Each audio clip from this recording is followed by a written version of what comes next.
Shout out BruceGas, aka Toka too. You know I had to drop a track for my boy. Where you at? Yeah, been in your razzing boys out here telling favors. I'm the hardest young nigga, I ain't signed to no label. Hey, BruceGas putting them fights on the table. Calling that boxing since Kane versus Abel. Smoking so much gas, you would think that shit was fatal. I'm the people's champion like Muhammad Ali. Shout out BruceGas, one day we gon' meet. Yeah, we gon' blow it down, we gon' smoke hella weed. Yeah, we gon' blow it down, take a hit out the Toka too. Slipping hella shots, feel like Tyson with the peak. Little Glock on my side, but it hit just like Isaac Cruz. Shout out man, Chad, real shit, that's my fucking dude. We always cooking on the pan. Strapped to my side, I ain't talking about no sandals. Bruce pass me the blunt, I'ma light it like a candle. Ayy, non-stop bars, man, I always spit flames.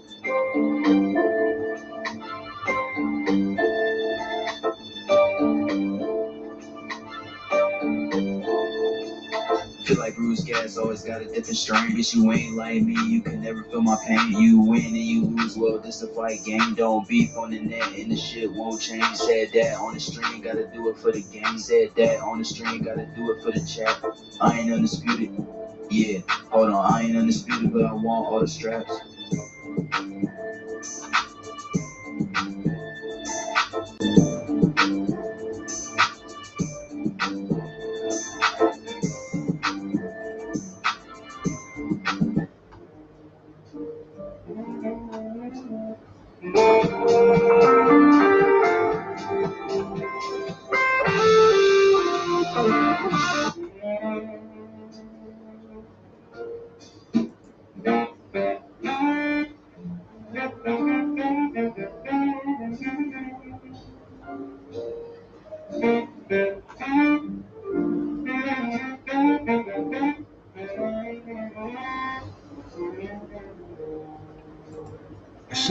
Salute, and a good Sunday afternoon to you, man. This is BruceGas, boxing, jazz, and more.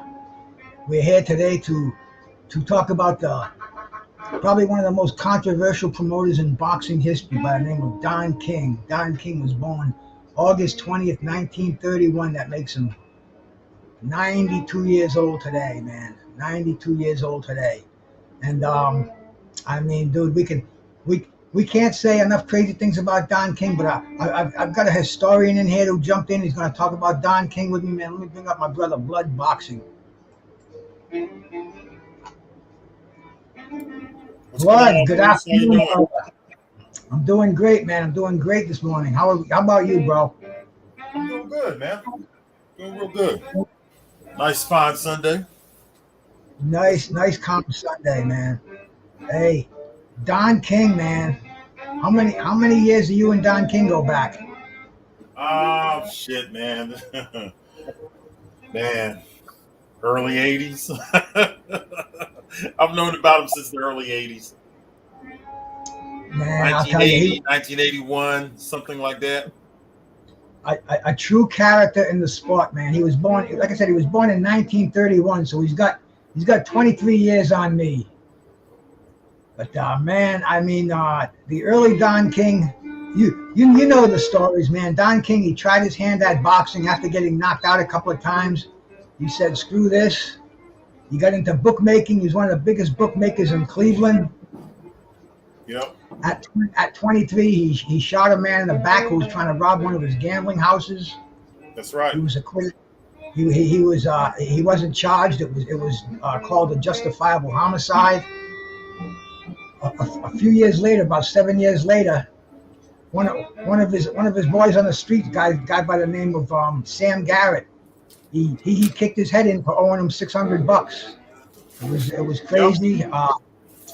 The last thing Sam Garrett said was, "I'm going to pay you back, Don." And right in front of the cops, Don King gave him a heel to the head. He never came out of it. Oh, hang on, I got a call coming in here. Let me see what this is. Okay. No, I can get this one later. Actually, those two deaths, they were 13 years apart to be exact. Because the second time when he kicked the employee's head in, that happened in 1967. Yeah. This one in 54, I believe, or something like that. No, yeah, you're right. I'm bad with dates, man. But but I know Don King. He was sentenced to 10 years in prison for the manslaughter charge, and this is a guy who once he got to jail, he said, "I'm going to make jail work for me. I'm going to make jail do time for me. I'm not going to do time for jail." Yeah. And he read every book in the prison library. He became what they call a jailhouse lawyer. He for some reason his oh man. Okay. People don't understand. I have a job to do on here, man. I'm a YouTube on the air personality. I can't be bothered with these phone calls at this time. Hey, let me shout out who came in here too, man, because I really do appreciate this Sunday morning, man. I got my brother Opulent LD in here, man. Thank you, brother. Appreciate it, man. Angel Diaz always showing support over here, man. Garcia, another one. Shout out to you, man. AJ64, thank you for coming by. Yankee Kyle, my man. Thanks from New York, my brother. And Latanya is cooking for the soul, man. Great channel. Shout out to you, sister. I'm here today with my brother Blood Boxing. We're going to talk about Don King a little bit, man. Probably greatest known for two of the biggest fights in history that he promoted, man. The Rumble in the Jungle and the Thriller in Manila. Yes, sir. Yeah, and go ahead. Oh yeah. You know how he got his start, man. It's amazing. But you know, before he went to prison, he actually did graduate. He was a college graduate, so he already was a smart guy. He was able to get into university, and he just took his ability and just enhanced it, basically, by reading a whole bunch of books and things like that. But he was already a smart guy.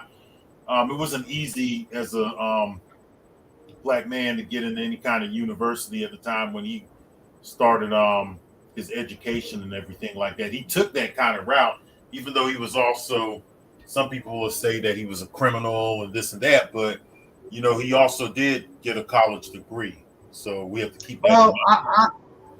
I think it was an honorary degree because he dropped out of Kent State. Did he drop out? Did he drop out of Kent State? Yeah. He didn't graduate. He dropped out. Honorary degrees. I don't know for sure if he graduated. I know he attended, but maybe he didn't graduate from Kent State. I think he was given. He was able to get in though, Bruce. Just the fact that he was able to start at Kent State. I thought he had graduated from there later or something, but just the fact that he was able to start at Kent State, it's not easy to get into those universities. No, hell no. And he was a whiz with numbers. That's why he ran the numbers, man. He was a whiz. He was a mathematical genius. Shout out to Graham Fishburne out there. Shout out to my brother, the Jam Jabberee, Akaricha. I'm over here with my brother, Blood Boxing. We're talking about Don King, who turns 92 years old today. Maybe one of the most controversial. He slowed down a little bit, but man, you got to give this guy credit. 92 years old, and he's still promoting boxing matches out there. I mean, he's folklore in boxing. He got his start in boxing. When he got out of prison, he opened up a nightclub with the singer Lloyd Price.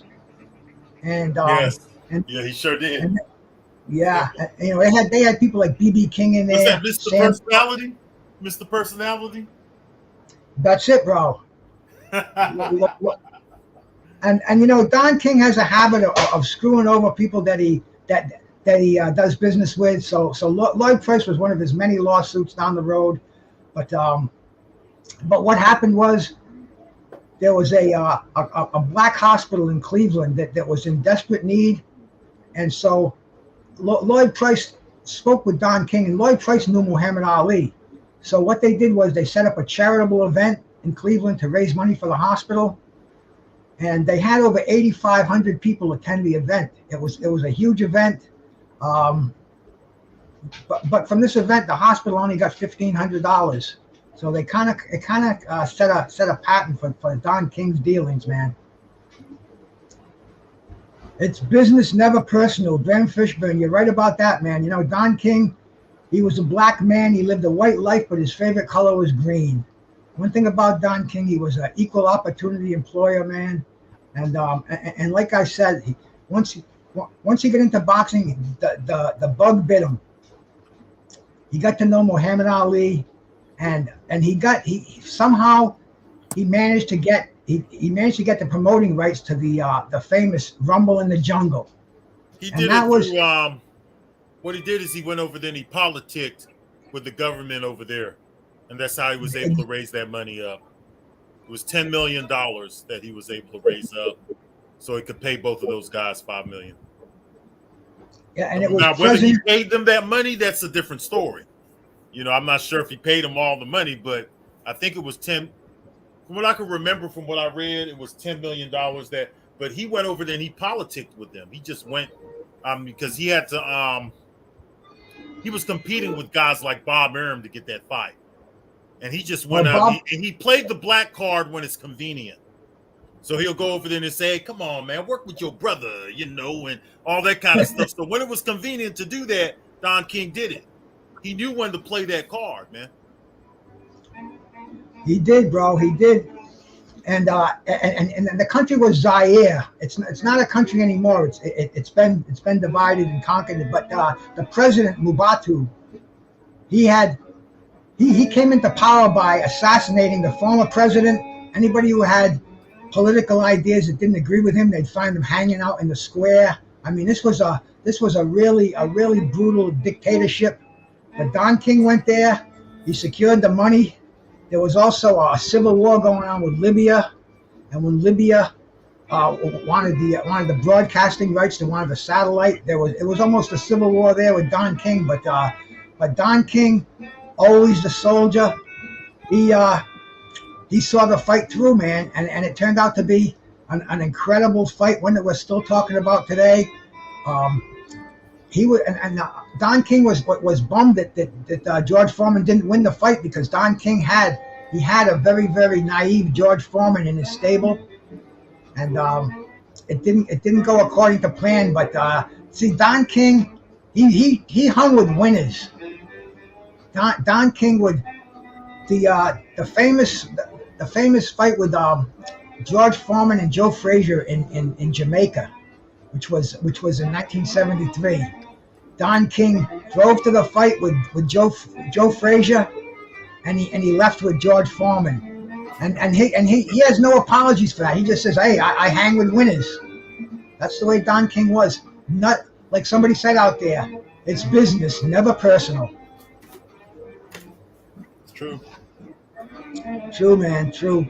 And he was also a concert promoter too. He promoted the Jacksons, the Michael Jackson Victory Tour. Yeah, he sure did. Yep. I mean, he was a hustler, bro. My buddy Joe's out there. Joe says 1980s, Leon Spinks was using King's phone, and King sent word to get him out of his office. Later that day, Leon was standing on a street corner in the snow, hailing a cab, and King drove right past him. Don King has also been sued probably more than any other person that I could think of. Everybody sued Don King. A lot of fighters ended up suing him. I don't know what happened. I'm not accusing him of anything, because each case was different. Especially one that stuck out was in the 1980s when Ali sued him. He supposedly had owed Ali over $1 million, right? And what ended up happening is Ali was in the hospital, and he sent over a briefcase with $50,000 in it. And Ali signed it instead of pursuing the lawsuit, and he went on ahead and signed the he went on and took that money and decided to cancel out on that lawsuit. That's what he did. Mm-hmm. So he ended up getting $50,000 for, and he was from what I heard.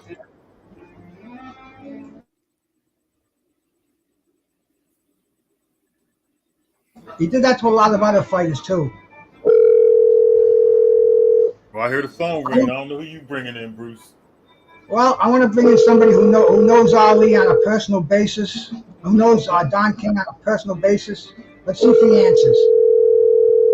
answers. If not, I'll try back a little bit later. Let's get the real deal here. Let's get the real story, not the media Not the media story. Please leave your message. Exactly. All right, wait. We'll wait off on that one, but I'll call him back again, man. And yesterday, man, that's my brother Leon Mohammed. He gave me Carl King's number last night. And I text Carl, but Carl didn't get back to me. And then Leon called me this morning. He goes, "Oh, let me call him up and straighten this out." But I mean, this is a man who is a true soldier of Don King's, and he's got some amazing stories. But no, you're right about that. Don King, he knew weaknesses. He knew Ali was broke. That involved a case where he owed Ali $1.1 million for the Larry Holmes fight. He didn't pay him. He didn't pay him his contracted amount. And while Ali was in the hospital, he sent a friend of his, Jeremiah Chavez, with a suitcase with $50,000 in it, and with a contract to sign, which was going to secure Ali's future fights. And Ali basically had no choice. Ali knew what was going on, but he needed the dough. And once again, man, that was another sad chapter. But I mean, he's had lawsuits with Larry Holmes. I mean, the one with Tim Witherspoon, that's one of the most amazing ones out there, man. I hate to put they did Tim dirty, man. Well, you said that you talked to Carl. Did you speak with Carl? I text Carl. I never spoke to Carl. I called Leon I talked to Leon yesterday, and he gave me Carl's number. He told me to text Carl because he said Carl's got a lot to talk about. And I don't know, it was a Saturday night. He didn't get back to me, but it's just interesting stuff. And when I get leads on it, and I get opportunities. I think this is brother Leon right here, man. Okay. Leon Mohammed. What's going on, brother? What's happening, my brother? Hey, let me kill this music here so we can get a good conversation going on with you. Leon, how are you, my man? I'm holding on, brother. All right, hey, I got my brother Blood Boxing in here, and Yeah. Leon, Who is Blood Boxing? Blood Boxing's a good friend of mine. He's a historian on boxing, and he's 100%. He's my favorite YouTube guy on here. When I do shows, I do them with Blood Boxing. Everybody knows Leon Mohammed. Leon, it's Don King's birthday today. What do you want to tell us about Don King? DK, only in America, 92 years old, born August 20, 1931 in North Cleveland. On Jubilee Avenue, my man, that's my guy. I've been with him since 1972. Yes, sir. Nice to meet you, Mr. Muhammad, man. Nice to meet you, sir. What do you say, Bruce? It's a pleasure to meet you, brother. He's just introducing himself. Same here, my brother. Yes, sir. Shout out to. You know, Bruce, Don is a guy, people know Don as a boxing promoter. They don't really know DK as a humanitarian, a guy that has bought fire trucks for slugging fire departments, guy that sat down with kings and queens. You know, there has to be something about anyone that gets to go to the White House to meet the last 5 presidents. So you got to be something. You can get a lot, and all the bad press he has got over the years, when the press never talk about his humanitarian work. Not only giving out turkeys, buying private trucks, building houses for teenage mothers in Cleveland, Florida, Mississippi, and all the money he gave to the Hurricane Katrina and Hurricane Sandy.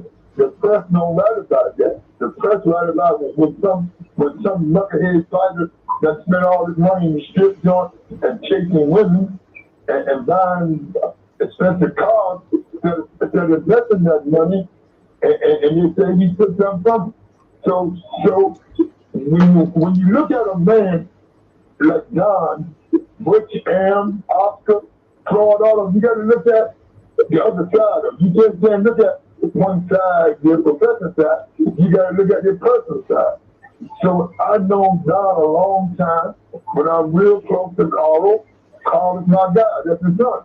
That's my guy. We've been together since he was 16, and now Carl's 65. So what I will say, not putting Don and nobody gonna tell us to, Don have did a lot of hard work in the community.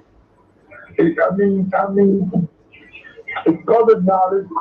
Since I know this, he done bought about 5 or 6 fire trucks for struggling fire departments that their own city couldn't afford to buy. He did wrote a check for a brand new fire truck for the community. Not only he gave out turkeys, but he bought houses, helped the Katrina victims, helped the Sandy victims, helped the victims in Mississippi when they had the flood, and when they had fire, wildfires in California. He helped those people out there. So he gave back. I mean, you have to look at it. I remember Bruce and Blue Blood. No, that's blood. When we was getting ready for the first fight, with Larry Holmes and Michael Spink, we had the Riviera Hotel. So, not Riviera. It was April 7th, 1987. Sugar Ray Leonard, Marvin Hagler. We were stopped. I was with Don, because I was walking with him, because he was by himself, because everybody, because when we hadn't got to Vegas, because the following month, it would have been Franklin Thomas, Mike Tyson, but when we was in Vegas, he told me, Carl told me, he said, you in Vegas for the fight? I said, yeah, I'm in Vegas. Mama Henrietta, when she rest in peace, his wife is still living. She told Carl, she said, call your man Leon, see if he in Vegas for the fight. So I told Carl, I told his mother, yeah, he in Vegas. He's at the circus. She said, tell him to go over there and be with my crazy husband, Don, because at that time, Don and Aaron was at war. So I'm walking with Don, and we getting in a cab to go back to the Hilton. We came at Las Vegas Hilton with Baron Hilton. He put us up at the Hilton. And there was a young lady outside. She said, Mr. King, I don't know you, but my mother's from Cleveland. She used to work with you. So Don said, why are you out here with your children? She said, I have nowhere to go. I lost my apartment. He went right in his pocket. He said, is this enough to get you a place for the night? So Don said, Don told me to zip Leon, get in the cab with her, bring him to the Hilton. Don got her room for the whole week. And he said, go upstairs and see Carlette lives in Vegas. She was the head secretary for Don King Productions. And she said, she's going to get you an apartment for you and your 2 children. That's the kind of stuff he did that I know of, standing right there, that the press don't write about.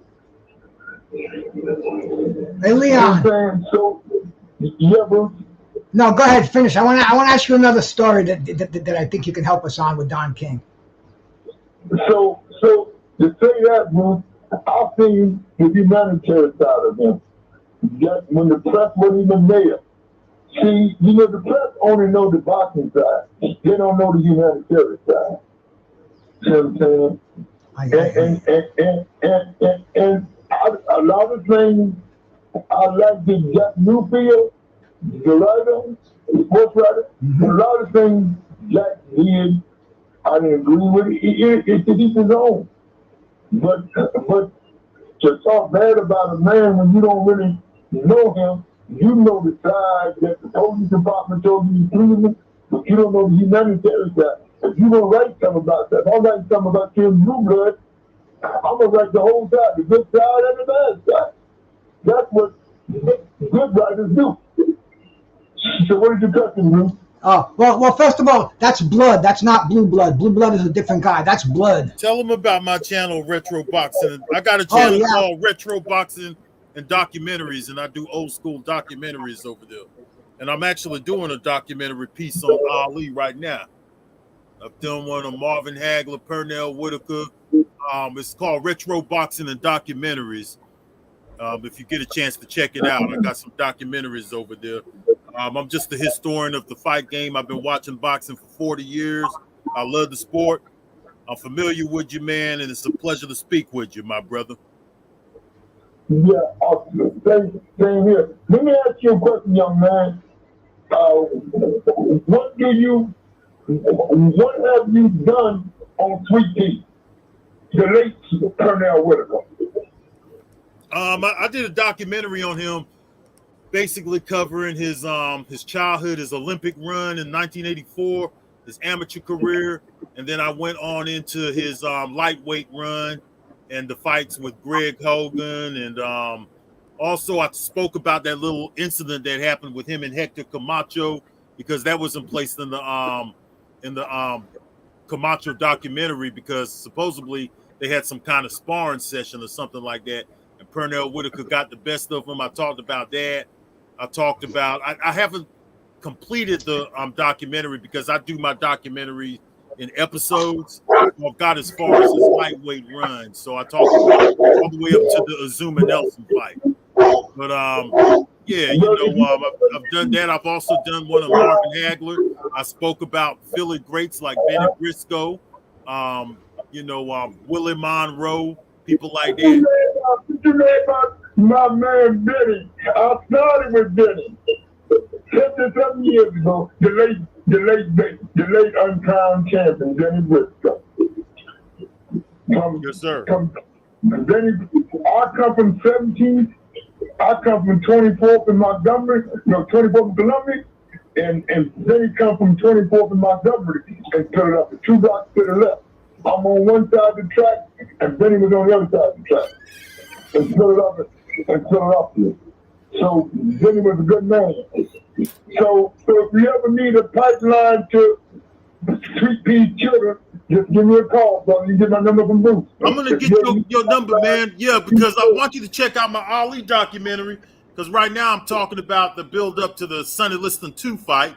It was canceled that first time in November of 1964, and then they moved it over to May of 1965. So I've been into that research a little bit, digging around in there. He had the hernia, Ali, he had the hernia and stuff like that. And they canceled that fight. Liston he was a little bit older than what they were making out, and he had to do another training camp. So I'm kind of there, and I talk about a lot of stuff, but I basically use old clippings because I have a lot of old magazines. I have magazines that go back decades. I have more than your average, and I just use the. That is good, the old magazine, but it's not like having those that was there. Yeah, exactly. I agree with that. It's all right, those magazines is all right. But see, you can't really testify to magazine like you can testify to somebody that was there. And I know a lot of people in Philadelphia and Vegas that was there. I know a lot of guys I know a lot of old time writers that still are young writers. They're older now, but they're around my age that was around in Louis St. So to get clips and stuff, they're all right to have. But it's not like having those that was there, those that was in the camp in both camps. So it's good to have all that stuff, but to know those that was there. I remember doing the names that I was there with Ali. But I mean, Angelo's son's still around, he was there. So you got to reach out for the kids that was there. Angelo's son's still around. Chris Dundee's son's still around. He was there because Chris Dundee did the first fight. He promoted the first fight, and he was co-promoter of the second fight. So you got to reach out for the children that was there. So we can't just go on. You got to dig deep and find that those children that were there will get followed. But they were young, but they were there. So they can tell you more than some people. Well, when we spoke with Jay Marie a few weeks ago, she's telling us the Archie Moore stories. You can't get any more real than that, and that's why I tell you, you're my go-to guy, Leon, bro. I love you like a brother. I talk to you at least twice a week, and I mean, no, definitely. And I'm telling you, man, that when you get the after facts, see now. In the clipping with Lewis and Maine, you're going to say the clip is going to tell you that we, as Muslims, we threaten Sonny, but that's not the truth. We never threatened Sonny. We never kidnapped Geraldine to make sure Sonny take a dive. Sonny was done. Like he came back a few years later and got knocked out by Leo the Clark. See, the clip's going to tell you a lot of things that's not true. Like he said, me being a Muslim, and they're going to say, Muhammad had us kidnap Geraldine so Sonny wouldn't win. That's not true. So the clip will tell you anything. So that's why you got to dig deep and find some of those that's still around that was there, that was involved. Because I don't go, when I do stuff, I don't go up flipping. If I wasn't there, if I can't reach out to nobody that was in the mix, then see, we know boxing, but I know the backroom deals. That's what makes me a little, not smarter than nobody else, but someone that's in the mix that was there. Yes, sir. Absolutely. Well, I'll tell you what, sir. If you could take a look at what I've done so far. Now, Wait a minute. Let him finish. Go ahead, Leon. Finish. What I'm saying to you, man, Bruce, like we know that Benny got 4 shots at the title, but we don't know why Benny never got the nod. You know, now Benny, great as Benny was, I thought that Benny beat Marvin in Philadelphia. But Benny, now how you not get in the city and your hometown and 2 guys before you get the decision over Marvin? So that shows you that they wasn't a fan of Russell Phelps, who was Benny's promoter. But Russell also was the promoter of Willie the Worm and Bobby Boogaloo Watts. He also was the promoter. So they gave Russell 2, and the other one they took from Russell. So it's all about the backroom deal. It's all about in the know-how. So when you talk about Benny, I don't know if you reached out for Russell Phelps, who's still around at 75 years old and who was Benny's promoter. So I mean, just like a guy just did a story. I don't know if you know anything about your man Bruce know anything about Tyrone Everett, who was a great Philadelphia fighter. I don't know if you know anything about Tyrone Everett. Oh yeah. But you got to talk to Russell, because Russell was his promoter. All his big fights with the Escalade, and Russell dealt with Don King, because Don King had Escalade. So the Snake Man. Do these kind of things, you got to get the right information to put out there. Because I never go on clips. Because sometimes the clips could be true, and the clips and news articles could be true, and it could not be true. Right. That's why I just said what I said about the Lewis and Maine fight. They accused the Muslims of kidnapping Sonny's wife and Sonny's 2 stepchildren and Sonny's adopted son. And Sonny's son, Sonny adopted son, I tell you, today he's still around at 50 years, at almost 50 years old. He'll tell you himself. They was never. They was in a hotel, they had security. The Muslims never kidnapped them. He said that at the Hall of Fame in Philadelphia. He put that room with the rest. But people still don't believe it. They still believe that we kidnapped Sonny's family. And his own son said we was never harmed by the Muslims and Lewis and Maine. But if you go to a clipping, they're going to say that we did. So that's why me personally, when I'm doing stuff, I don't use clipping. I don't use them. Hey, yes, sir. Yeah, Bruce. I wanted to ask you this question, being Don King's birthday. What went down on that jet plane with Don King and Mike Tyson back when it wasn't on a jet plane. It was in Don's Royal Royals. Right in the car with Jackie. Yeah, it wasn't on the jet plane. It started over the plane. Mike thought the plane should have been his, Let's explain. First of all, Leon, hang on.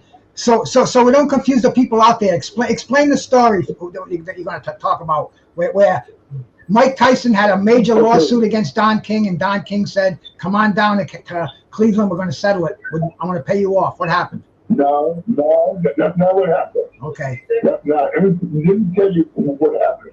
Because I know for a fact, and I'm not putting Don or Mike on. But at that time, Mike was fucked up in the head, snorting that shit, going crazy. And him and Jackie was more cool, but Jackie wanted to get the money. So she said, man, if we go at this guy, we know, and he might have not been fair, but if we go at this guy from a street standpoint, Mike, we don't get no money.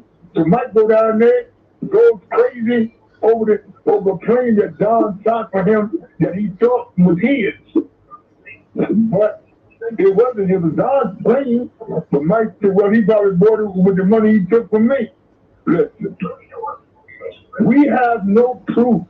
So Jackie tried to defuse it because Jackie knows that Don is going to give him some money.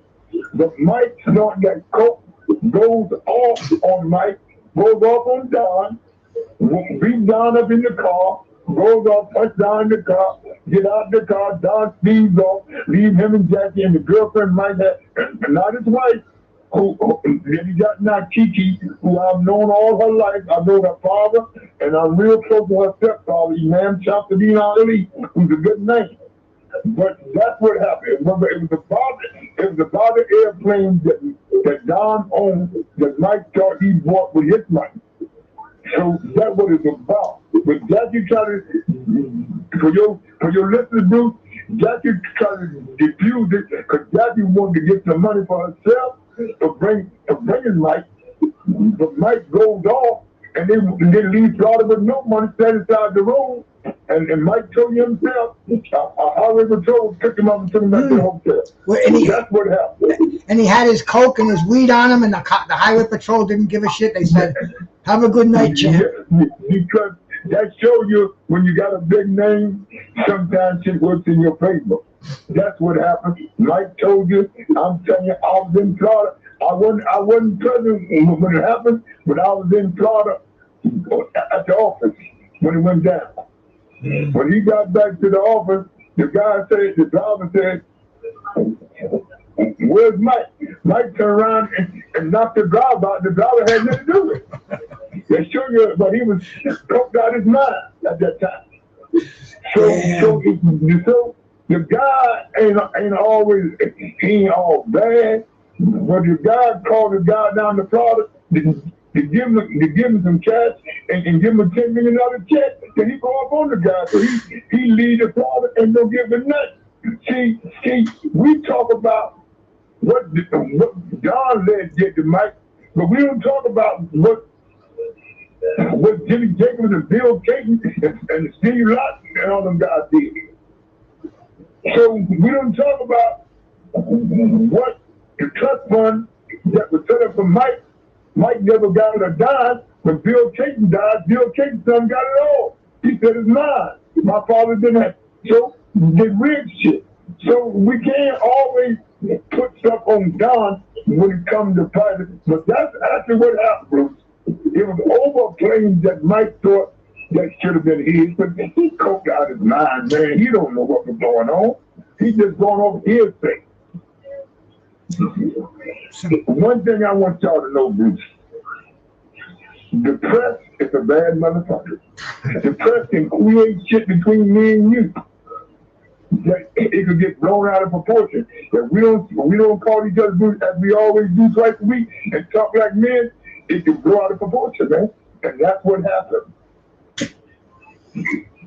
That's what happened in Florida on that day. Now, you see a few years later, Mike, Don, and M all got inducted into the Las Vegas Boxing Hall of Fame at the same time, and there was no problem between Don, M, and Mike Tyson. It shows you how time changes when a person got mind is clear. They think Mike was thinking that night in Las Vegas.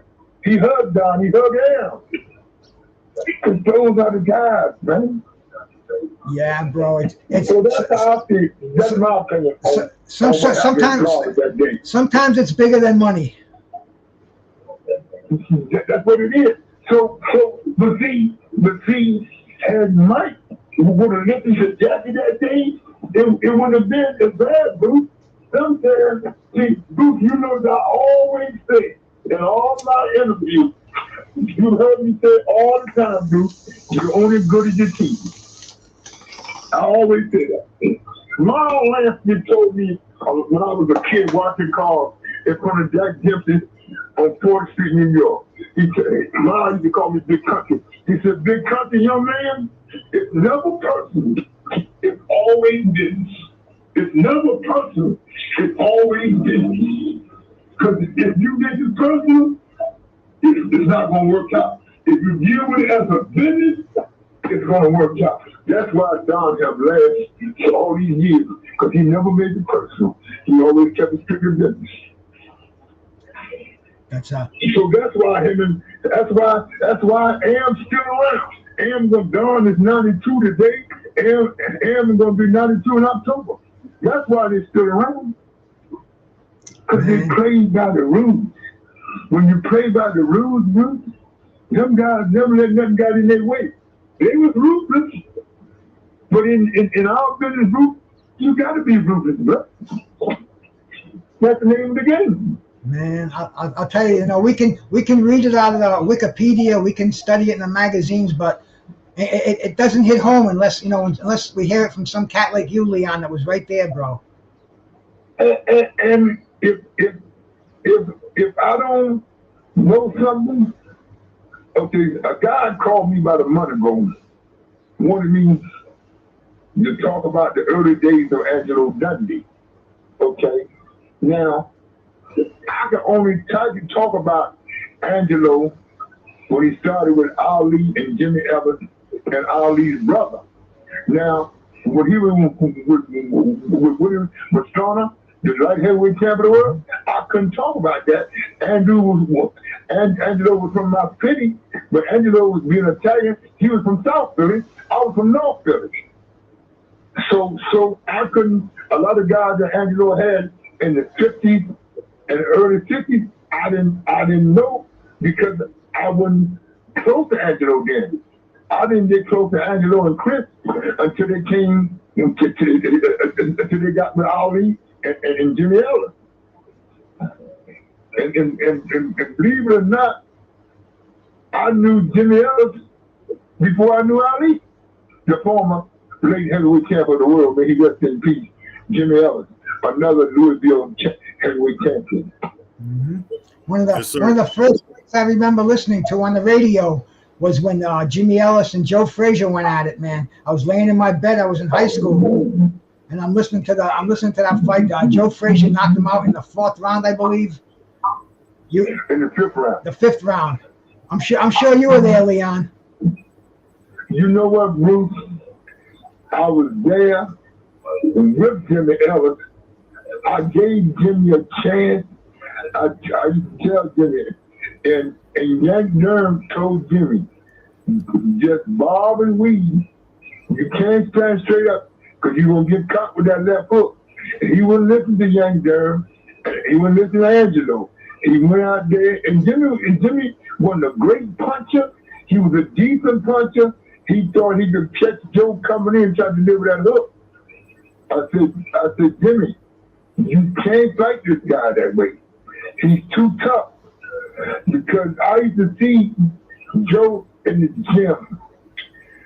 Joe started at the 23rd and Powell, at 22nd in Columbia Avenue, which is called Cecil B. Moore now in North Philly.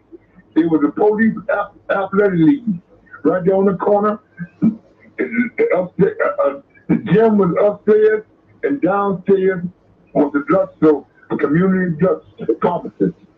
So when you look back, Bruce, I like the video days better than I like the TV days today. Because the video days, you remember how your parents, how your father, used to sit around the radio, listen to the fight. You could hear a pin drop. Remember them days, Bruce? A little before me. I just caught a couple of fights on the radio, but I caught the vibes. I can feel the vibes. Yeah. Dan Dunphy behind the microphone. Listen, I thought Bruce, I thought that Duffy was one of the best. Now, people gonna say that Don Duffy was good. Then came Jimmy Leonard. Jimmy Leonard Sr. came. Then his son came. And then Michael Buffer came. I didn't really like Michael Buffer. I didn't really care too much for him. Because I thought he was more, he got away from the tradition. I thought that Don Duffy was, in my opinion, I always say this, that Don Duffy, I've met him a lot of times. I've talked to him a lot of times in Las Vegas. He loved it, Joe Louis. Don Duffy was one of the best. Mm-hmm. In my opinion, he was one of the best movies. Well, I'll tell you, he was one of the best. You know how much Michael Buffer is worth today? You know how much money that guy has? He has close to $500 million. You know what?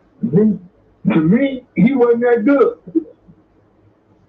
How did he get so big? You saw the rise of Michael Buffer. Okay. Let me tell you how he got big. See, Michael Buffer, a college grad, had a lot of corporate connection. His uncles knew a lot of people downtown. You know what I say, downtown? And knew a lot of people downtown that knew somebody downtown. Put him in a position. But Jimmy Leonard Jr., Chuck Hall, them guys earned it the hard way. Didn't nobody give it to them. Them guys start off small. Especially Chuck Hall. I remember when he was only doing 8 rounders inducted for Don King. He laid with Don, then he started doing the world title fight. Chuck Hall. I remember when Jimmy Leonard Jr. was doing the undercard, and his father was doing the top of the card, the main bouts and the co-main. His father brought him in and made him work his way up. That's why Jimmy Leonard Jr. is more relevant today, and that's why he's out there in California, and that's why for all Al Heyman shows, he got to deal with PBC. PBC, you notice, Michael Buffer hasn't been around in a while. I hope he's doing well. I know he had cancer for a while.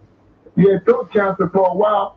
And like the old guy from ABC, Wild World Sports, that took over, that took Howard Hotel place, Al Zawahiri, all those guys. Al Bernstein, I remember when all them guys started.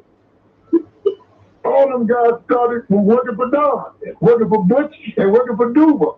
Al Bernstein, he started working for the Duva when the Duva was doing the shows at the Iceberg in Colorado, Jersey.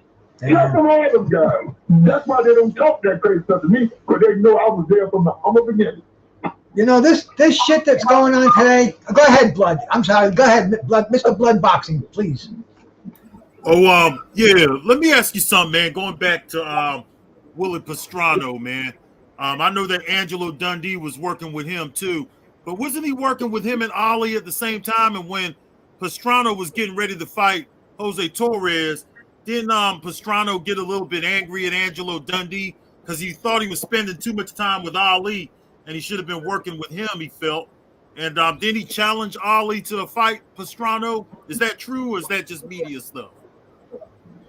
Well, let me tell you what I know from Angelo and from, because we were told they never question Ali by the Honorable Elijah Muhammad and Herbert. They never question Ali about another fighter. But I'll tell you what the manager Herbert Muhammad said to me and what Angelo said. It was a conversation between him and Willie. and you true, it's true what you heard, blood.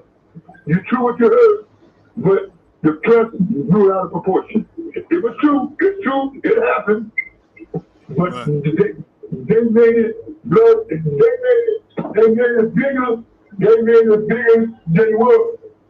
Was that what I'm saying? What I'm saying to the man, Bruce, what he's saying is true, but the press made it more big.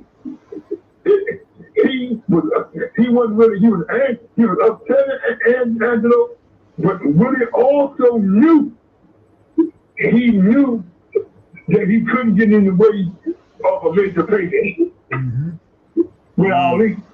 He knew, and at that time, we knew that when it was starting, the blood was at the end. Even though I think, ain't that the night, blood, that he lost to Jorge Torres? Right. That's the night he lost to Jorge Torres, right? He lost to Torres. He sure did. It was his last fight. So now he was also mad at Ali. Oh, go ahead, man. Blood, it came out. It's true, but it didn't come out till after he lost the title. That's when he said what he said to Angelo. He blamed Angelo. If you in shape, and see, Jorge Torres, to me, he was a good fighter, but he wasn't no good. He was a decent fighter, but he wasn't no good, or he wasn't no great fighter. He just was a guy that caught Willie Mastani on the wrong night. He caught him on the right night. And Willie Mastani, you know, you worry about your guy working with somebody else instead of doing what you're supposed to do to keep your titles. That's the problem. That's the problem that I have with that situation. And don't care if Angelo ain't there. Do what you do that got you the title. Don't worry about what Angelo's doing. Do what you got to do to get you the title. So I thought he was wrong for blaming Angelo, but this didn't happen to the man. Look at Jose Torres, the Puerto Rican, and said, I knew. That's when all this came out. This didn't come out before the fight. I don't know what clipping that you saw, blood, but this didn't come out. I know for a fact. I was in Florida. I didn't know. This didn't come out until after he lost the title, when the press jumped all over it. All of Angelo would have been there. Jose Torres wouldn't have won the title. But what's the amount of a smart guy? I didn't agree with a lot of stuff, a lot of methods how Cuss trained fighters, but Cuss was a very smart guy. I used to sit down. We had a fight out of Philadelphia named Cyclone Hart. Jesse Hart, the fight of the day. Yes, sir.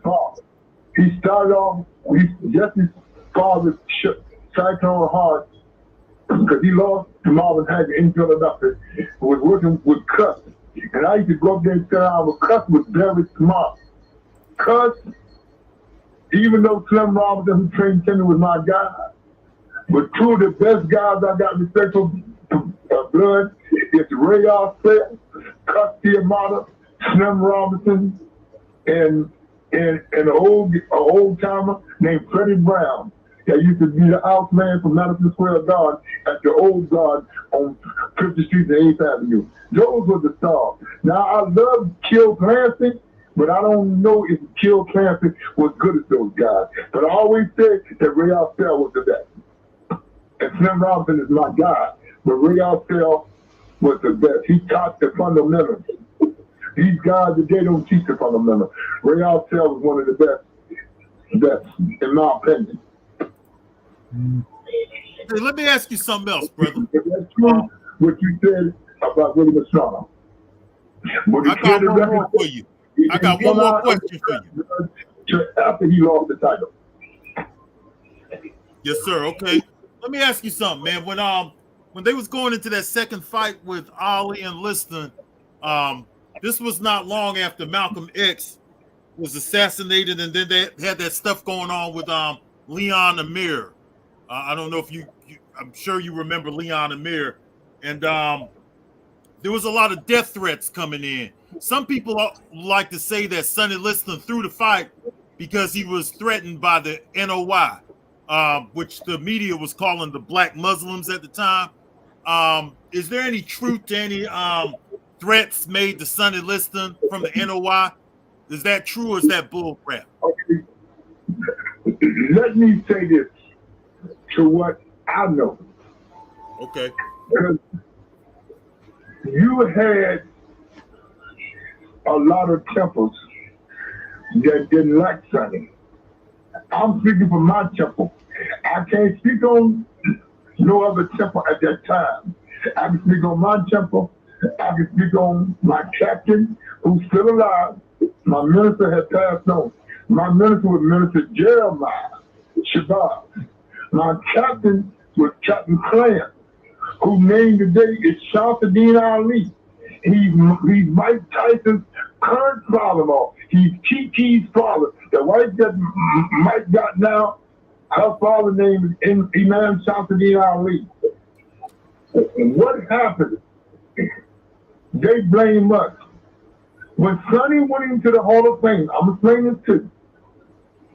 They asked Sonny's son, Sonny adopted son, because when Sonny married Geraldine, she had 2 kids already. So Sonny had a total of 3 kids, because he adopted Geraldine's 2 kids. That's his wife. Sonny's son said, because he was a little boy then, he couldn't have been no more 5 or 6 at that time, because he's 60 something now. He said to the press, he said, my family, my sister and brother, we was never kidnapped or threatened by the Black Muslims or the Nation of Islam. We were never kidnapped. Sonny's son said that.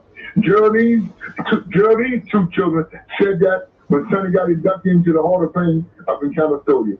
His children said that.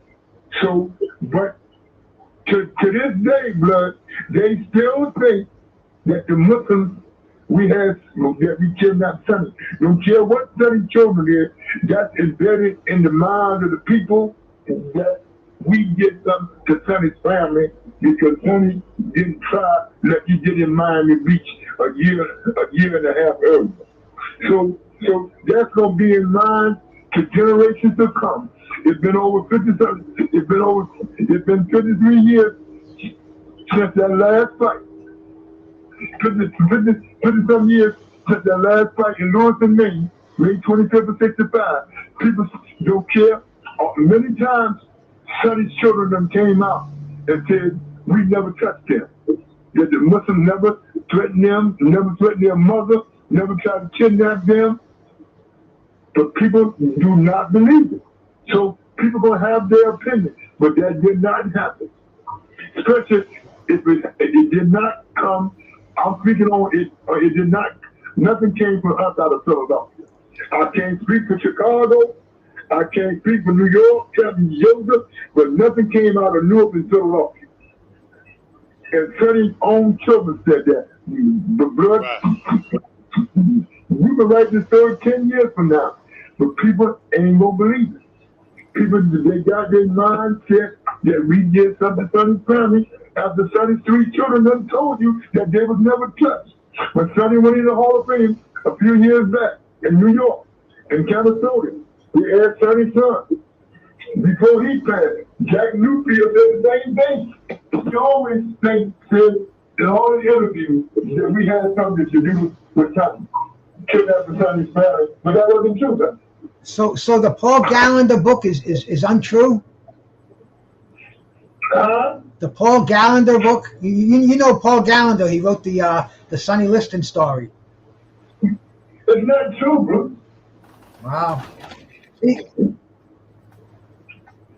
mean in regards to Liston's age? You gotta remember, if some came down from Chicago, every temple knew. It wasn't true. There was no need. Because Sonny was self-destructive. There was no need to do nothing. Sonny for what? Right. See, people think think because of New Jersey and D.C., because that happened with the situation in Kareem's house and Major house in Cherry Hill, New Jersey, next door to Ali's house, everybody really stopped believing we get something Sonny in, because some crazy brothers was alleged going in Kareem's house in D.C. That's what really kicked the fire on Sonny. Because once for that, Sonny been dead since 1970. People don't, even at the fight, people don't even talk about Sonny no more. Every now and then, Sonny's name will come up. But very rare, at any fight or any function, Sonny's name comes up. How old was Sonny Liston, man? Brother, how old was he? All the leaders at that time, if you enjoy think about it, all the African American leaders at that time, they hated Sonny. They said Sonny wasn't a good sample. They said Sonny wasn't good for the championship. Look how long it took Sonny to get it. If it wasn't for Floyd, he never would have been champion. How old was he? Floyd was a fair brother. Floyd, and me and Floyd talked about this when he was in the New York Boxing Commission. He said to me, it's a big country. Constantly want me to give him the shot. I gave him the shot because that was the right thing to do. He beat me twice, but it doesn't matter. The man earned the shot. Floyd said it. Constantly wanted to happen, but Floyd made it happen. If it weren't for Floyd Constantly, we wouldn't be talking about Sonny Liston today.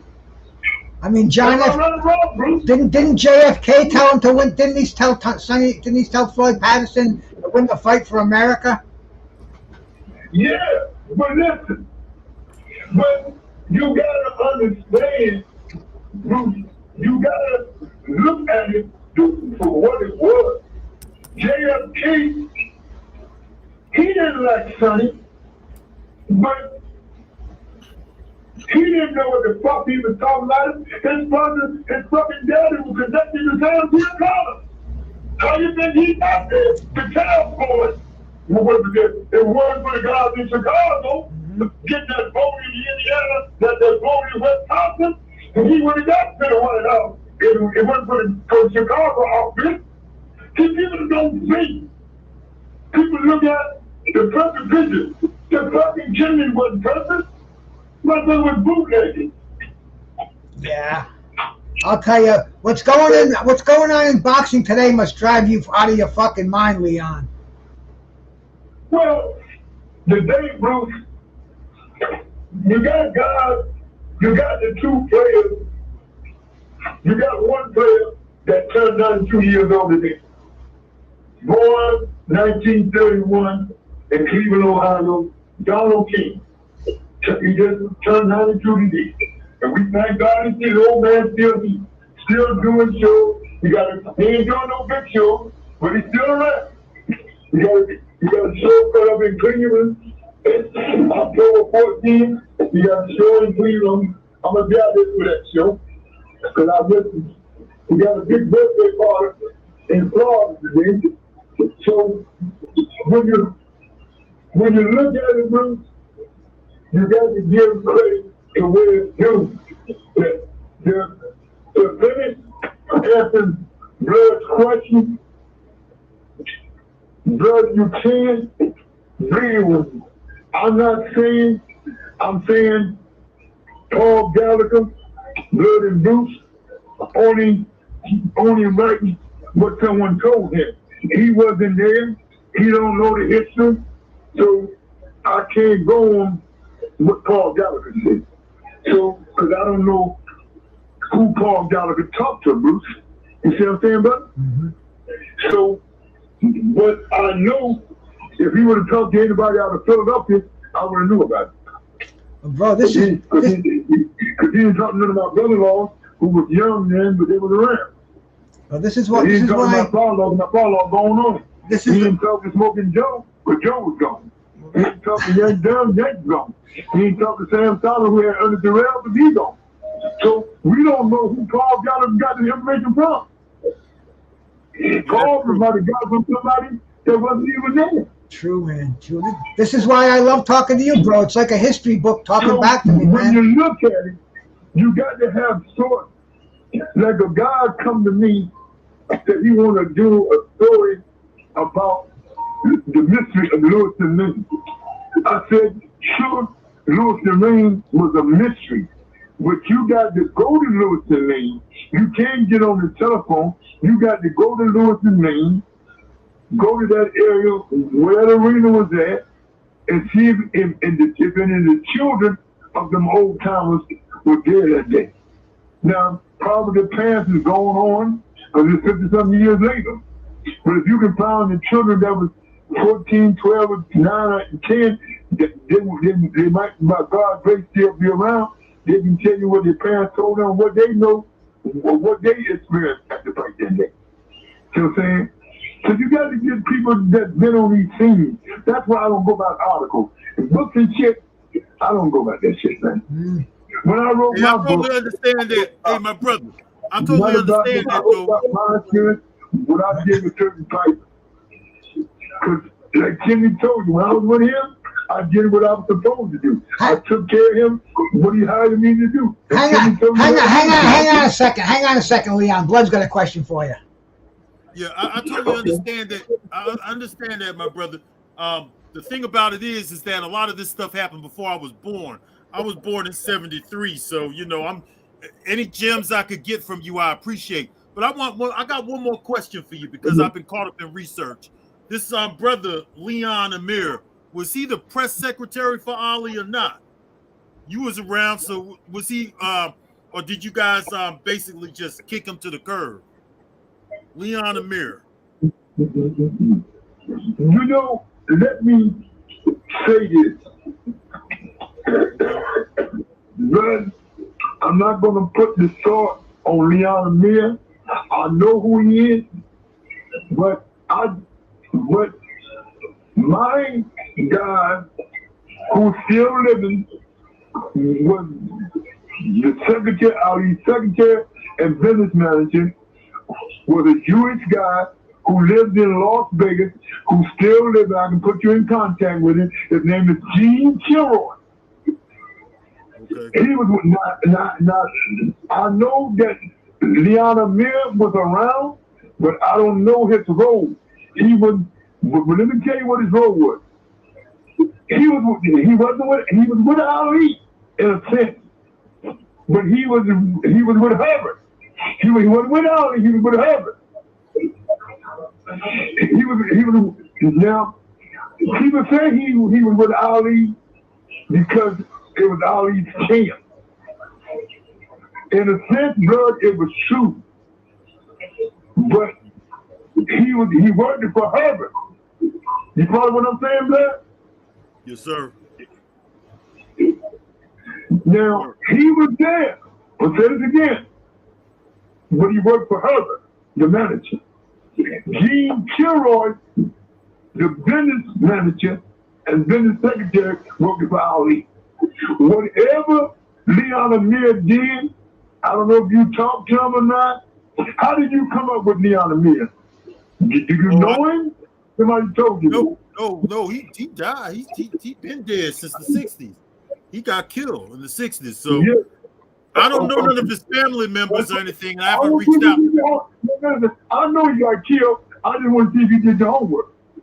Oh, okay. So, yes, sir. Yes, sir. He worked for Herbert. How he got with Herbert, Captain Sam recommended him to Herbert. But Leon Amir, he knew his father knew one of the 10 white guys from Louisville. So that's how he got to Herbert. Okay. Leon Amir, he wasn't from Chicago. He was still in the Midwest, to my understanding. But from what I know, he never worked for Ali. He worked for Herbert Muhammad, the manager. Gene, all the other stuff from the 50s on up to the last fight with Trevor Berry in the Bahamas, Gene Kilroy was the secretary and the businessman. Leon Amir was there, but he working for Herbert Muhammad, the manager, and he did things for Herbert's father, the old man, Elijah Muhammad, to my recollection. That's how that went down.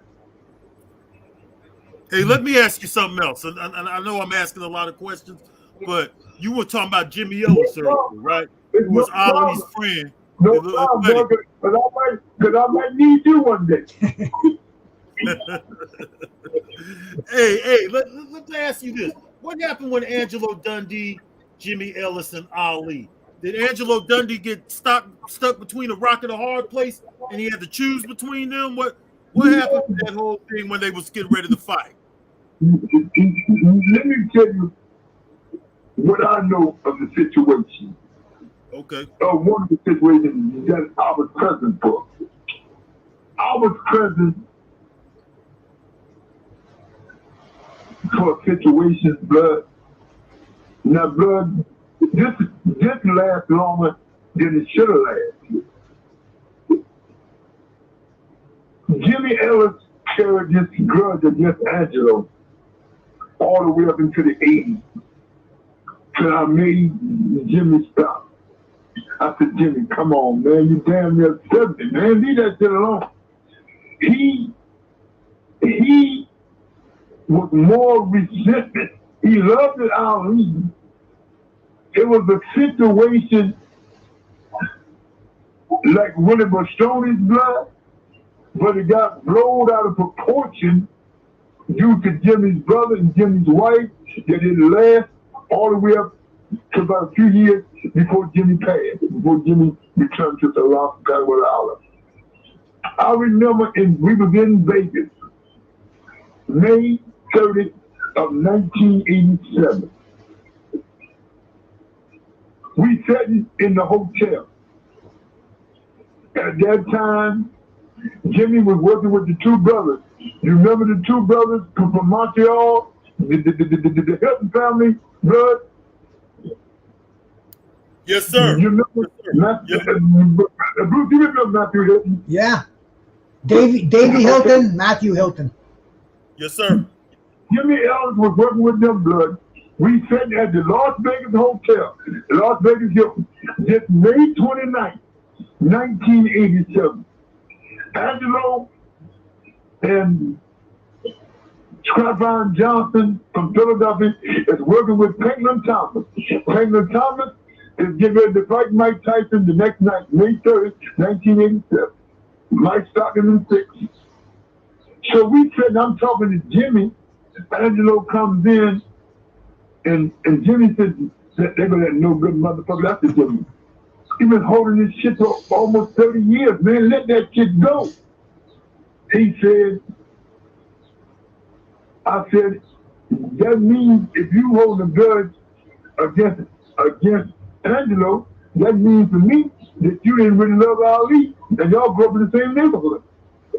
You know, I love Ali. I said, no, you can be, because Angelo was part of Ali. Angelo, the one that got you to the title. They weren't gonna put you in the tournament and the heavyweight box off in the tournament and Madison Square Garden. You know the history. Jack Durham kept Joe out of the tournament. Had Joe been in the tournament, Jimmy Ellis never would have been heavyweight champion of the world.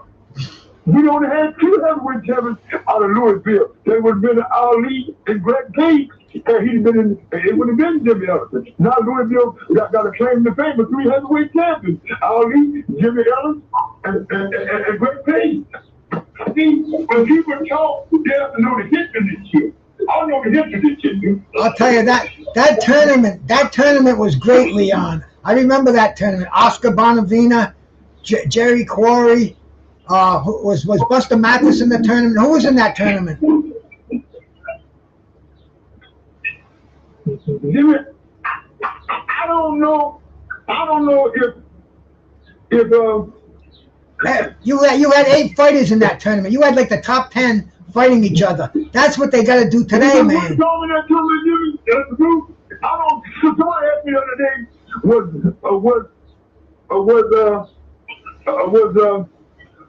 asked me, I didn't know, because I remember the tournament, Somebody asked me the other day, was Dora 40 in that tournament? I don't remember Dora 40 being in that tournament. I don't remember Foley in the tournament either. Yeah, I don't remember Foley being in the tournament. But I know he won in that tournament. He was in that. I know because somebody asked me about Dora 40 and Joe Butler. Because Joe Butler won in that tournament. No, Joe Butler and George Foreman went in. Mickey Duck tried to get him in the tournament, but New York wouldn't let him in. They wanted American fighters in the tournament to try to replace Ali. And Young Durham, I know for a fact, because I'm in the gym every day, Young Durham kept Joe Baker out of the tournament. So when you look at it, blood, that causes a rift. Because that's what started the rift with Jimmy Ellis and Angelo. Because Angelo didn't push for Joe to be in the tournament because it was all in the top 5 or 6 at that time. Busting all of them. So but Yang did the right thing. He held his guy out. He had Yang Durham. Listen what I'm saying, Bruce, if you're listening.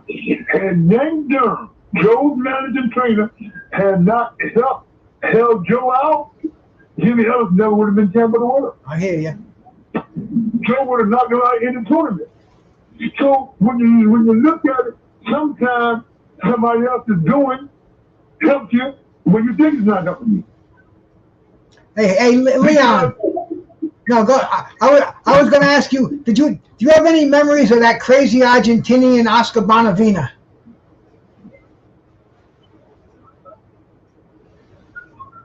Oscar Bonavena, December 1970, Madison Square Garden, Muhammad Ali.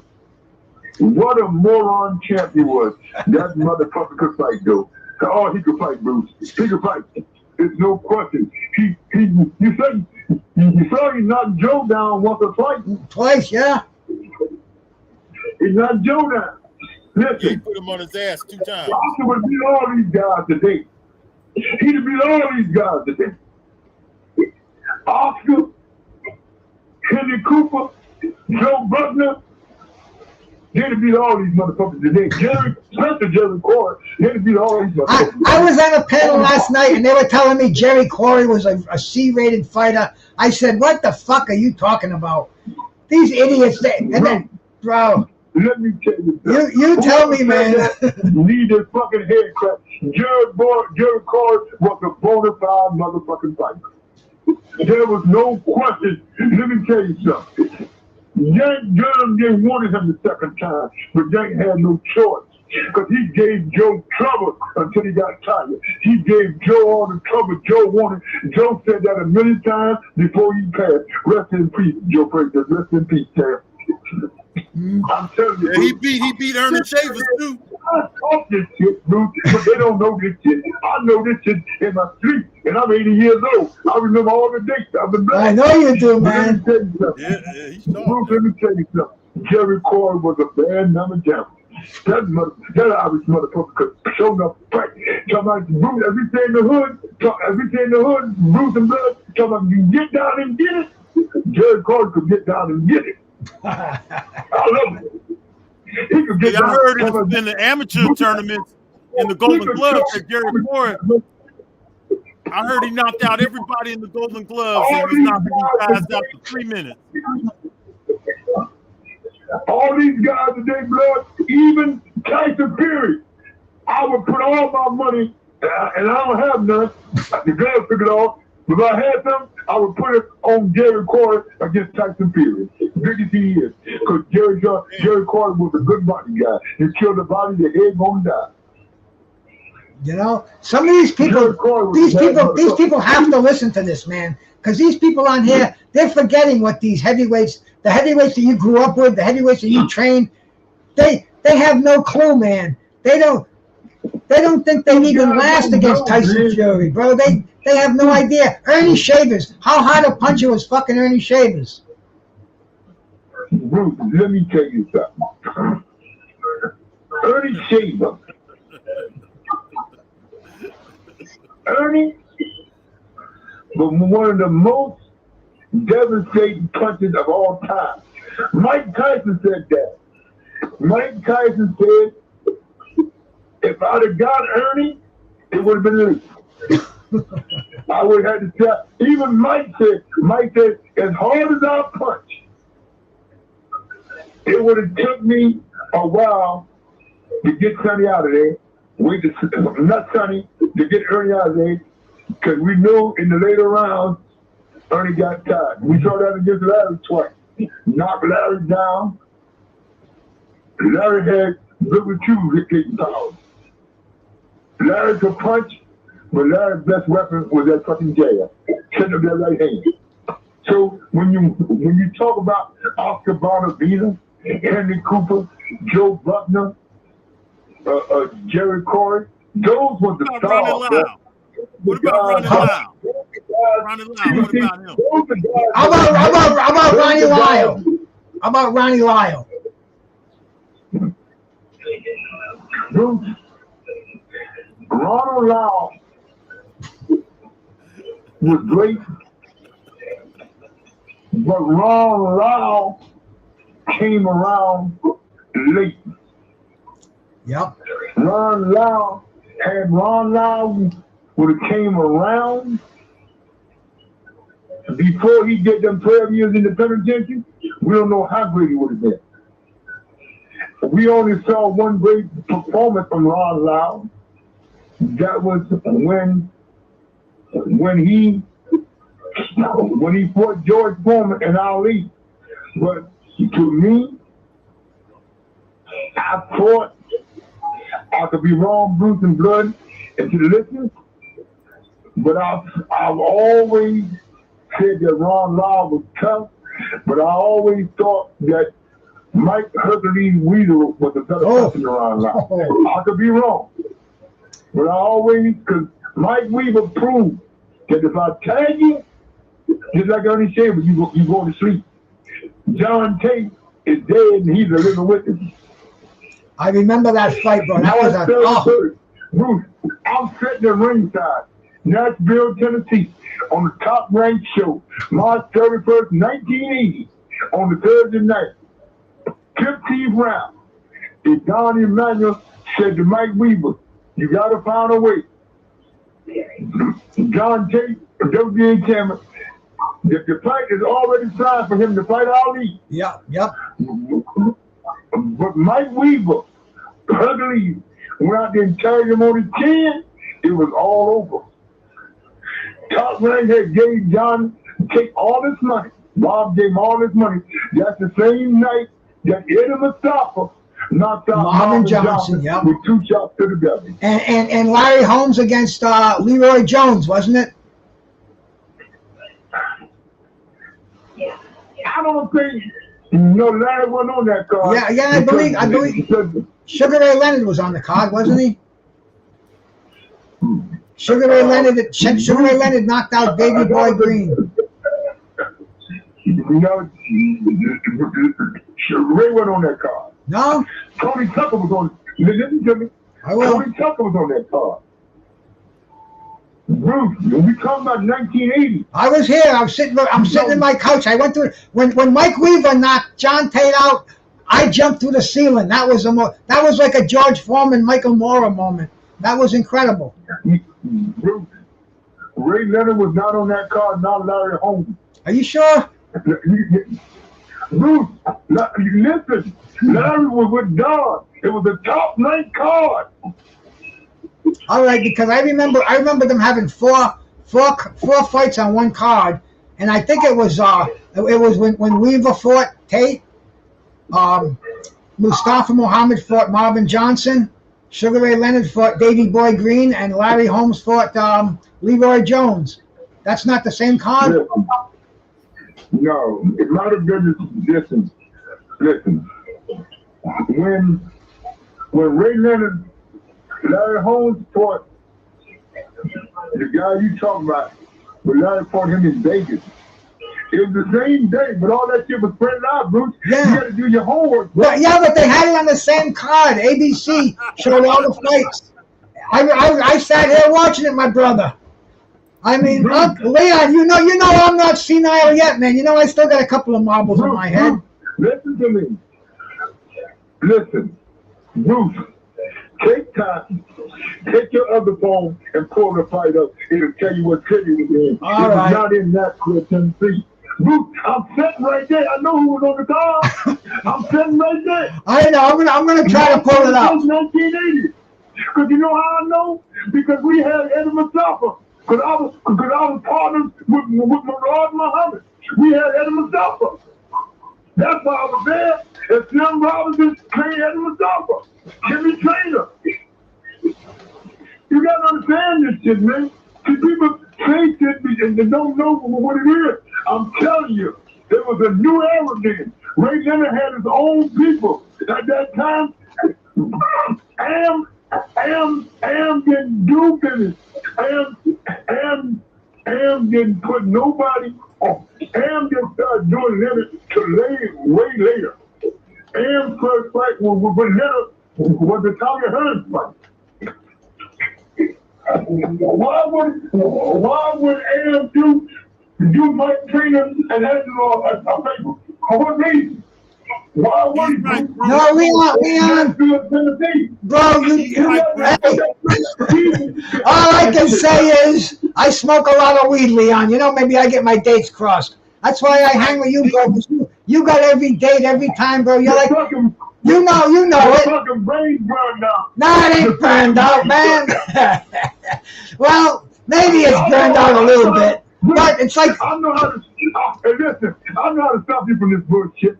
Start telling you for my wisdom. When I start telling you for my wisdom, you'll take them get the dates right. Send me a bill. Send me a bill, my brother. I'll send you a check on it written on an ice cube. Right now. I'm gonna send you a bill right now. All this great wisdom I give you, I took you back in 1955. Take it. Yeah, you right, brother. And it would be a bargain at that. You know that. He's right. David Boy Green and Sugar Ray were not on that call.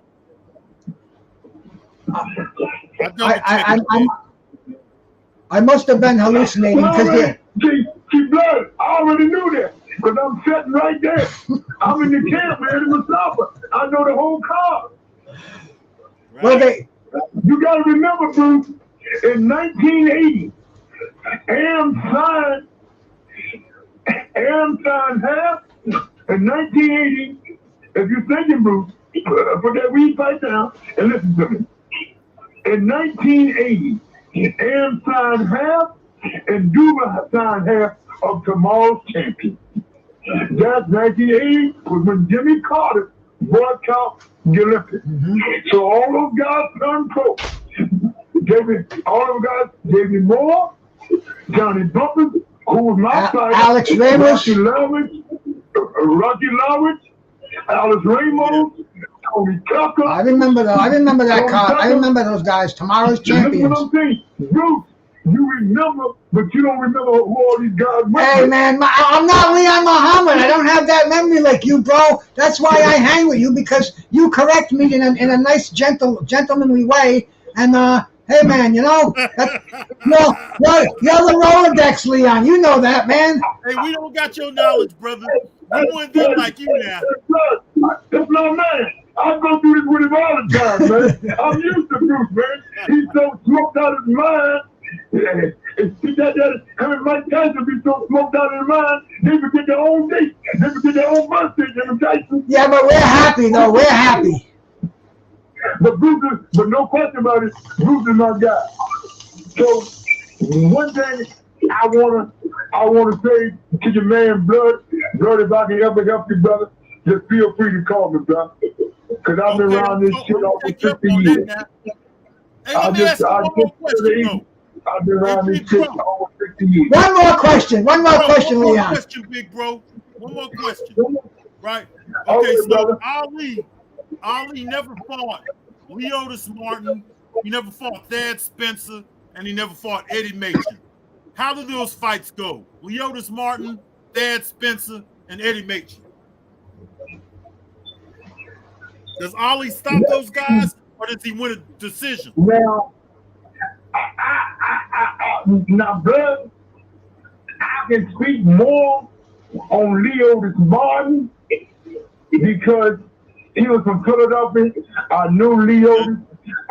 I didn't know his father. I knew all his uncles because we all used to hang in the same nightclub. And I knew Leotis himself, and I knew his trainer, Sam Solomon, from Savannah, Georgia, who grew up in Philadelphia, who was the head trainer for the former champ of the world. He rest in peace, Ernie Terrell. Now, Leotis Martin would have been a problem. I tell you why. Leotis Martin, he did something back then that Sugar Hill got Tyson Fury during the day. Leotis Martin was a big guy. He could play, but his problem was fight in close, lean on you, get you tired, smother you, get back out, and go to work on you. Leotis Martin, Did he kill Sonny Banks? Did he kill Sonny Banks, right? Leotis Martin did it 50 years ago. I think Ali, I know Ali would have beat him, but it would have been a difficult night for Ali because Leotis Martin like to lean on you. Now, Thad Spencer, Ali would knock him out of the competition. Because, in my opinion, from knowing Leotis Martin, seeing him working with Joe Frazier, seeing him working with Sonny, I think Leotis Martin would have been a rough night for us. When he got to him later, because he probably got tired, he was a big guy, it would have been late. But I think he would have been more of a problem for us than Thad Spencer. What did y'all think about when he when him and Sonny Banks fought and Leotis Martin actually killed Sonny Banks in their fight? Who? When he fought Sonny Banks, Sonny Banks he killed Sonny Banks, man, who fought Ali too. He fought Leotis Martin, and Leotis Martin killed him. Well, we talk about two different styles, and we talk about two different guys. Leotis Martin was a big guy, man. Right. But you got to remember, Leotis Martin was there, but Leotis Martin didn't have a big name at that time. Leotis Martin was more of a journeyman. Even in them days, he was never in the top picture. To my knowledge, at least for the WBA, he was never in the top 10. Right. The good fight, the good paydays that Leotis Martin got. Now, this is what Sam Solomon told me, and Blinky Belambo, who ran this show, Promotional Incorporated. All Leotis Martin big paydays came with guys that were over the hill, that were going down the drain, that they were trying to resurrect. But Leotis Martin got lucky. Even with Sonny, he got more money that night than Sonny Liston got. Because they was planning something for Sonny. They were planning something for Leotis. They tried to make that fight with Leotis and Jerry Cord, but it never planned out. So to answer your question, Blood, I think that Leotis Martin would have been a problem for us for 6-7 rounds. And then he got tired and Ali would have stopped him. But Thad Spencer, I don't think he would have been no problem. Hey man, let me ask you this, man, real quick. How old was Sonny Liston when he fought Ali? How old was he? Because Joe Louis was going around talking about this guy was 40 years old. I want to say, now according to the priest, he was 39 going on to 40. This is what the priest said from the prison record. Now, I had some people down there in St. Louis dig up the prison record. By the time he got to fight Ali, the prison record said he would have been 40th birthday. He was 39, going on 40 when he fought Ali. That's what the prison records say. I don't really know blood. I'm going by. I got a young buck down there who worked in the prison, and he went back and he found all them old prison records and all the old fighters that was down there at that time working with Sonny and King. All them guys came from the same prison, and it says that same and Sonny's birthday in '64, and Ali was right. He had turned 40. That's what the prison records say. I don't really know personally. I never asked his son, because Sonny might have told his son, and I never asked Mama Geraldine, because I used to, whenever we did a show in St. Louis, I would always go see her, because she was a good woman, a nice woman. And she always said, she said, I don't care what nobody says. Everybody call me Big Country. She said, they always ask me, did y'all threaten us for the second fight? She said, I always tell the press, no. Y'all never, the Muslims, y'all never did nothing to me and my children. All three of my children. So that's why I get kind of hot, but people always say we did something to that man. We didn't get that done. If he'd have been with us, he'd have still been alive. Probably. Did y'all make? Hey, let me ask you this. This is a good question. Okay, so one thing I noticed about Ali is Ali got mad at Ernie Terrell and Floyd Patterson for calling him Clay, but Liston continued to call him Clay, and he never put Liston in that Uncle Tom category. Is there a reason why he chose not to do that with Liston? Because he still called him Clay, but he didn't attack him like he did Ernie Terrell and Floyd Patterson. See, first of all, Floyd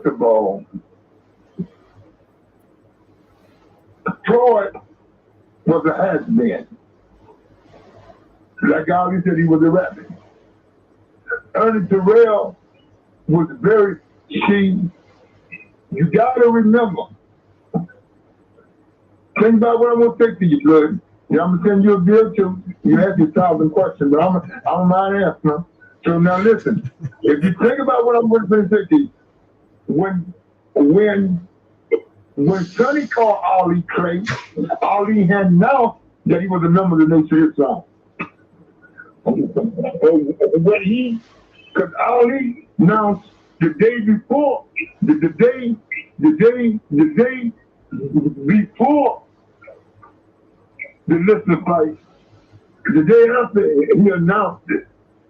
So Ernie Terrell knew, but in '67, we're talking about 2 years later, the man had to change his name. You understand what I'm saying, bro? Yes, sir. Now he fought Ernie in '67. He fought Liston in '64 and '65. But Liston was still calling him Clay in '65. He was still calling him Clay in '65, brother. You see what I'm saying to you? So, what you asking is legit, but the timing is on Ernie Terrell. We're talking about 1967 in Houston, Texas. He called the man Clay. The man's been a Muslim 2 years.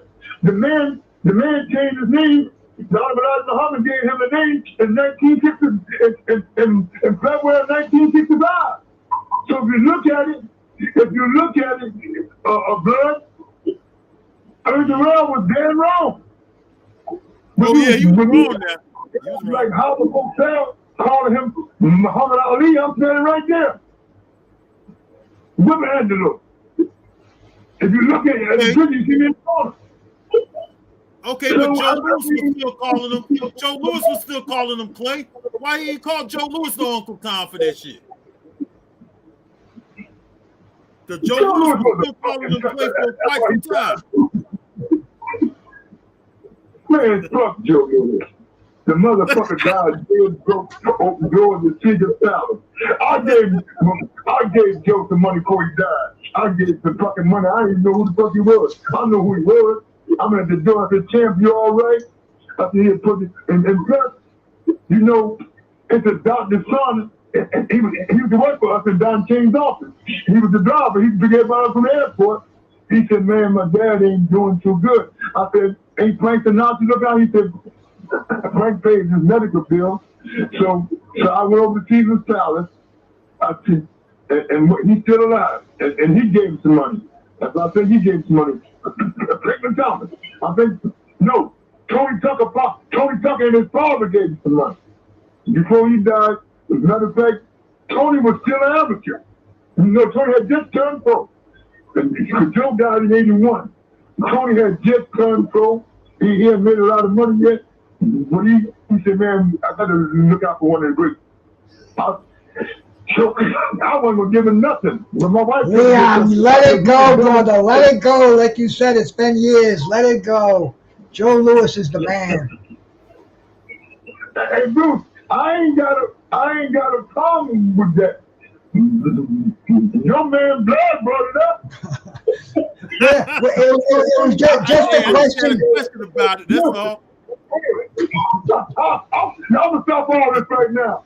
Who's gonna donate to me? I'm still living. Who's gonna donate something to my doctor for next week? Now I'm gonna stop all this shit right now. Now I know this. How to see, Bruce, you know I know how to see who with me and who ain't with me. Who gonna donate something to my cause? All them guys are dead. I'll have to put. I'm getting no answer now. What was that? What was that cash? What was that cash app again? Boxing 1948. Yeah, send us the cash app. I'll send you something. 1948. What you say, Brad? I said, yeah, I'll get your cash app from Bruce. I'll send you something, brother. I got you. Hey, listen. Okay, I'm gonna see when you gonna do it. Like, I'm gonna see. Don't you worry, brother. We take care of our own over here, man. I'm putting it up there right now. Hey, Bruce, hold it, Bruce. Now you know me coming out of Philadelphia. You know, okay, believing. Now you know. Every time you call me, I'll pick up the phone. Every time you say, Leon, sometimes I'll be a little late answer, but I always call right back, Bruce. Bro, these people don't understand, man. You had 2 heart attacks, 2 strokes, diabetes. You just got out of rehabilitation, 80 years old. You're a fucking walking history book, bro. I thank God, I thank Allah that you can come on and you can bless me with your knowledge, brother. Yeah, I did. That's the truth. That's all the truth. Hey, Bruce, I'm a bust your balls now before you get on that weed. Like, I'm looking at my cash app. I don't see nothing there. You know what? I don't got a cash. I don't got an account. I got to set an account up because I don't have a cash app. I don't even have the account. But I'm gonna send you something. Yeah. I'm gonna make me an account just so I can send you something. Just be patient, brother. You know how this works. Nobody gives a fuck about nobody on here until it sinks in. I got the Pro Say hat up here. Tell the boxers they can go and support you by buying some. You know what? You can go online, Pro Say, Al Raheem Burke, Newark, New Jersey. Pro Say, they got the gloves, they got the hand wraps, they got the heavy bags now. The shoes. Plus, Bruce, I'm going to say this, he might get mad. Bruce, he got a truck that goes to the neighborhood. He's in the process. I think he got the truck that goes to the neighborhood. It got speed bags in it. It got gloves in it. He's taking it in all the inner city neighborhoods, Bruce, and let the kids hit the heavy bag. He take it to the mall while the kids' mother and father shopping. He opened the truck and let them go and hit the heavy bag. He's doing a lot of things. The heavy bag, the t-shirts, the sweatsuits. He did the whole outfit for that kid, the Titan kid that just fought Alan Kanaki in Madison Square Garden. Oh, yeah, Cusimani, the Italian kid he's with Birchfield, right? Yeah, he's with Jimmy. Yeah, man. He's with the great Jimmy Birchfield. For sure. It's a blessing, man, you know, to be able to come here and give out the wisdom that I've been blessed with to have almost 50 years in boxing. Bruce, what do you and Blood think about Charlo Canelo? Man, my boxing head thinks Canelo is going to win it easy, but man, I love the underdog Leon. I don't know the behind the scenes boxing, but I'd love to see Charlo rise to the occasion and give him a good fight. But I just think Canelo is just too big, too tough. I think he's got too many tools in the toolbox. Go ahead, Blood. What do you think of this fight? Yeah, my heart tells me Charlo. I want Charlo to win the fight, but I think Canelo is going to pull it out, though, man. I think just him being at 168 and fighting all the way up to 175, I think Canelo will probably keep it in close quarters, man, and try to close the distance between him and Charlo. And I think eventually he'll pressure Charlo, keep Charlo on the back foot, because Charlo could box off the back foot. He actually can. But I think Charlo's going to give him a better fight than what people think, though. Some people think he's just going to go in there and blow out Jermell Charlo because he's coming from 154. But when I saw those two guys together, Charlo looked pretty big, man. Charlo's a pretty big guy, and with all these rehydrations they do now and stuff like that, he's going to be a pretty big guy that night. I think he's going to do pretty good against Canelo, but I favor Canelo to win a decision or a late stoppage, maybe. You know what? I'm gonna tell you what I think. I think between 7, I'm agreeing with Blood Bruce. I think between 6 and 8, Canelo gonna stop him. For the simple reason, I was a fighter, manager, trainer, promoter. I think putting on 14 pounds and then dehydrating and make the weight, then going back up, it's not good for him like it's good for Canelo, because Canelo's been at that weight so long, his body is used to it up and down. So you see how bad, how easy it was him to get back from 175 to 68 comfortable. So you used to walk around 175, 180, because you're at 175. That's 7 pounds for you to take off in your training camp if you fought a lot of your fights between 60 and 75. Canelo or Charlo never fought past 54. So when you put on the weight, it's a problem. Then you make the weight. If you're over, you got to train to make 68. Then the next night you're going to come in 75, 76, or 80. Who knows if his body can carry this? We don't know if he's going to be sluggish. And you made a good point, Blood. Blood, you made a good point. Yes, sir. So that's how I feel, Bruce. As long as it's a good competitive fight, like you said the other night, Bruce, we're getting a lot of competitive fights nowadays. That's all I want to see, Bruce. Me too. I don't matter who wins, because I ain't getting no check. But as long as it's competitive, like you said the other night, Bruce, as long as the fight is competitive, that's all we want to see nowadays. Facts, my brother. Facts, my brother. Leon, you gave me enough time, man. You're going to be hitting me with an overtime bill pretty soon, man. Bless you, my brother. Thank you so much for dropping by. Thank you, brother. I'll get to you now, Bruce. Hey, big bro, I'm going to get your number from Bruce, man. Yeah, get your number from Bruce, and you can call me right now. No, you got. I'll give it to you. No, don't worry. No, don't put it online. Let Bruce shoot it to me. He shoot it to me. Don't put it online. I'll shoot it to him. Yeah, we don't want these clowns sending a pizza to your fucking apartment at 2 o'clock in the morning. Yeah, that's right. So, man, Blood, how can you not love my fucking brother Leon Muhammad? Hey, listen, this conversation right here is one of the best conversations I've ever had, bro. It really was, because I know that that he's just seen it all, man. And sometimes I just want to sit back and listen, and just listen to what the OG had to say. I could have asked him questions. I'm gonna be real with you. I could sit and talk to him till 10 or 11 o'clock tonight, asking him questions. Sometimes, he's been in the mood for that before. And like you saying, man, I just shut up and I listened to him. And dude, that guy's he's been a fucking millionaire. He's been down in the dumps. He's a fucking gangster. He's everything in boxing. He's been there and he's done that. And you mention a name, and all of a sudden, bang! He's got the date, the time, where he was. Incredible mind for anybody. Yeah, for he's 80 really years sharp. old.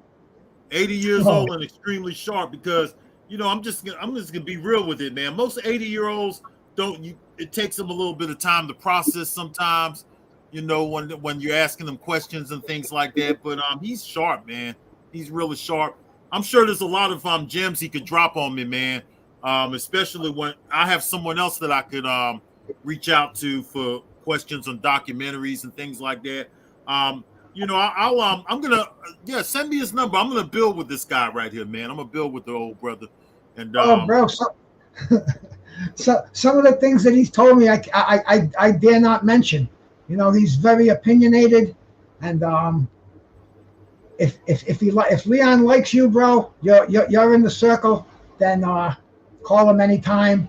And when you don't call him, he's gonna call you. He keeps it real. He's got a love for boxing like nobody his age I've ever. Nobody anywhere. These people on YouTube, they don't realize who they're talking to when they start giving them their opinions. They just don't understand the fucking way that boxing works, and that the knowledge this dude has from the inside of the game. I mean, he's a pleasure. I'm glad you stopped on here, Blood. I just wanted to say happy birthday to Don King. We've been through almost 2 hours of great convo, and like you said, if we could, Leon would just go till 10 o'clock tonight. He's got story after story, and they never change. They never vary. He's verbatim, right to the. He's a facts man, and if he doesn't like them, he'll tell you he doesn't like people. If he doesn't think they're as great a boxer as some people think they are, he'll tell you, and he'll tell you why. And you'll always say, if you get into a back and forth with him, he'll go back and forth with you. But at the end, he'll just tell you, man, I got nothing against your fighter, and it's nothing personal. It's business. That's I'm the gonna business. try to see if he could come on some of my documentaries. I'll get a Cash App. You know me, Bruce. I don't have a Cash App. I've never had one on YouTube. Whenever you ever see me with a Cash App, so I gotta create. What's that? Yeah, I hear you. I just got one. Yeah, I'm gonna create one just for him, so I can send him some cash, and he can help me out some with these documentaries, man. Because I'm telling you, man, he's see, the thing about it is 80 years old, and plus with the experience he's had being in these camps and being a boxer and being around guys like Ali, the greatest of all times. He could really help me out with a whole lot of stuff. He could help me more than I could help him, probably. Just he's an in-law of James Schuler. I think he might be his father-in-law or his uncle. But I mean, he's got blood ties in the game. Michael Spinks is related. The Spinkses are related to him. He's got some awesome stories. I mean, sitting around the table, Thanksgiving Day, 1965 in St. Louis, Missouri. I mean, the dude is the real deal. And I mean, it was great having him, Blood. Great having you on here, man. What can I say? Great, man. I thank you, man.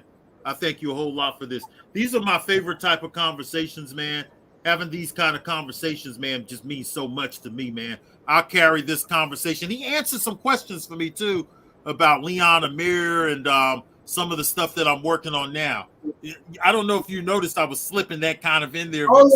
Yeah. I didn't recognize the names, but bro, I like to be educated more than I like to freaking spew what little knowledge I have. You know what I'm saying, man? He answered 2 major questions for me. Just in that short period of time that I've had questions on, there was 2 questions he answered for me that I needed the answers to, and he gave them to me too. So, I appreciate you, Bruce, for putting me on and linking me up. He likes you, Blood. I can tell. Yes, sir, man. Thanks a lot, big bro. I appreciate it, man. I'm gonna let you go ahead and do your thing on this fine Sunday. I'm gonna go out here and try to find me some food to eat, Bruce, man. Enjoy the weed, man. And thanks a lot, man, for and tell the wife I said hello, man. Salute to y'all, man. Absolutely, man. Good time, brother. Thank you, man. Thank you. Right. That's blood boxing. You get the Pellet Boys, the Breaks Over. Get a little bit of the Jason Marshall Quartet. They were jamming last night at Smalls Jazz Club. What a conversation. If you didn't hear this one, man, it's worth a playback. Today's Don King's birthday. I was fortunate enough to have Blood Boxing come on here. We're going to talk a little bit about Don King, and I call my brother Leon Mohammed. Leon's a dude who's been in the trenches up. My phone's ringing. Let me see who's calling me here.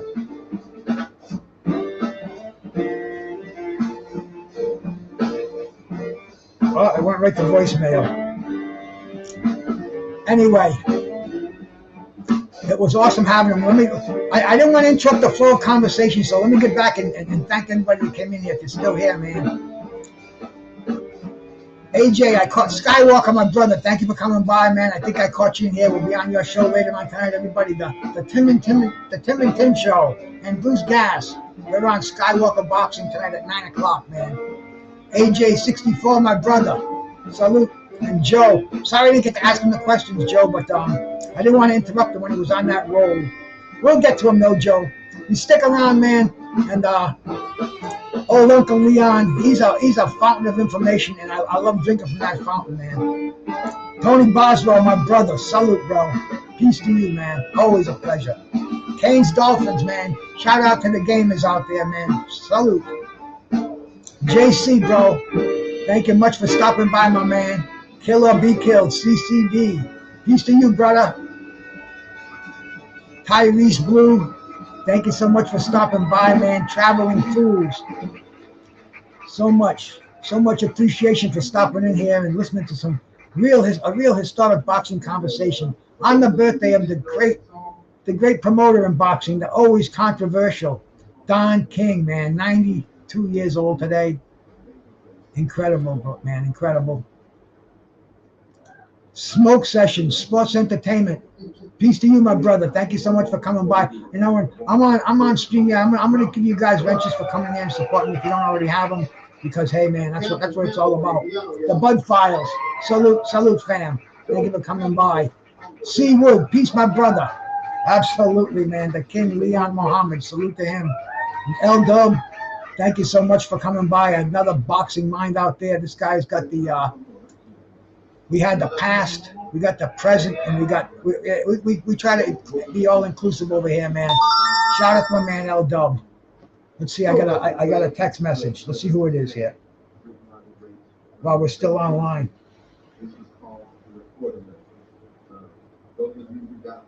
Missed call from Jimmy Lewis in a 1948. A message from Leon. We got it up there. Let me make sure I do have the right one here.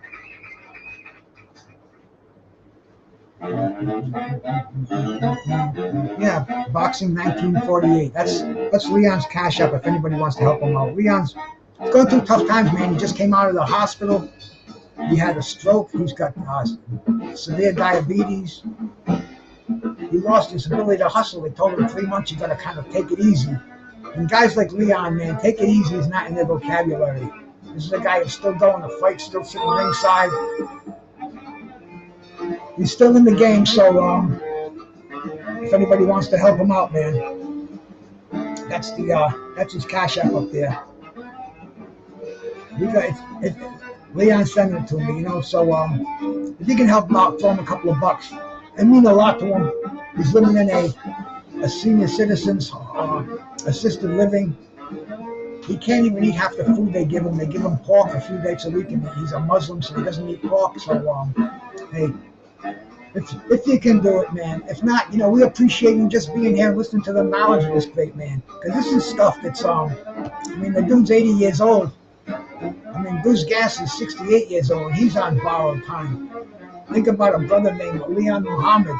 He's got 12 years on me, man. Unbelievable character. I love him. And Don King, 93 years old today. Another unbelievable character.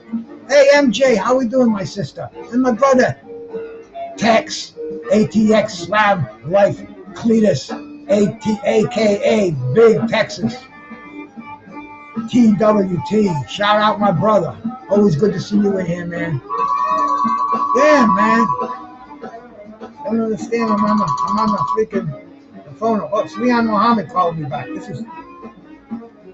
Let me get this. Hang on a second. Leon, I'm still online. What's up, brother?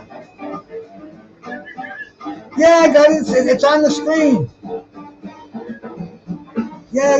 We're not gonna forget about you, brother. You know. That was a great show, man. All gratitude to you.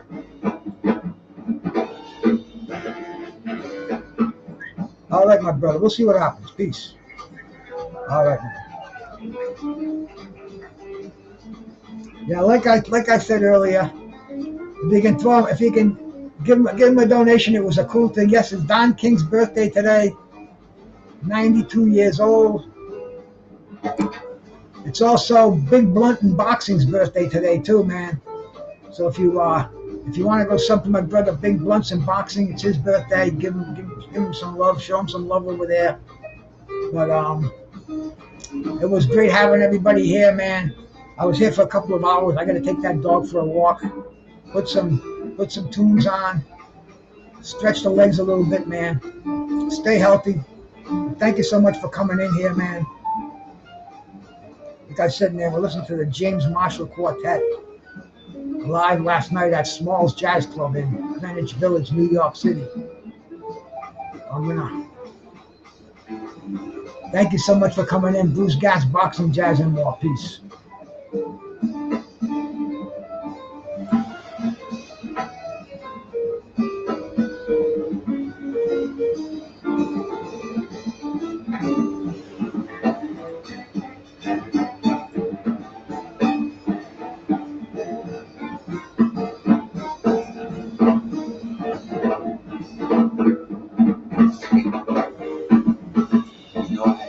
Trap for my boy. Hey, where you at? Yeah, been here racking boys out here telling favors. I'm the hardest young nigga, I ain't signed to no label. Hey, BruceGas put enough fights on the table. Calling that Boston since King versus Abel. Smoking so much gas, you would think that shit was fatal. I'm the people's champion like Muhammad Ali. Shout out BruceGas, one day we gon' meet. Yeah, we gon' blow it down, we gon' smoke hella weed. Yeah, we gon' blow it down, take a hit out the Toka too. Slipping hella shots, feel like Tyson with the peak. Little Glock on my side, but it hit just like Isaac Cruz. Shout out Mad Chad, real shit, that's my fucking dude. We always cooking on the panel. Strapped to my side, I ain't talking about no sandals. Bruce passed me the blunt, I'ma light it like a candle. Hey, non-stop bars, man, I always spit flames.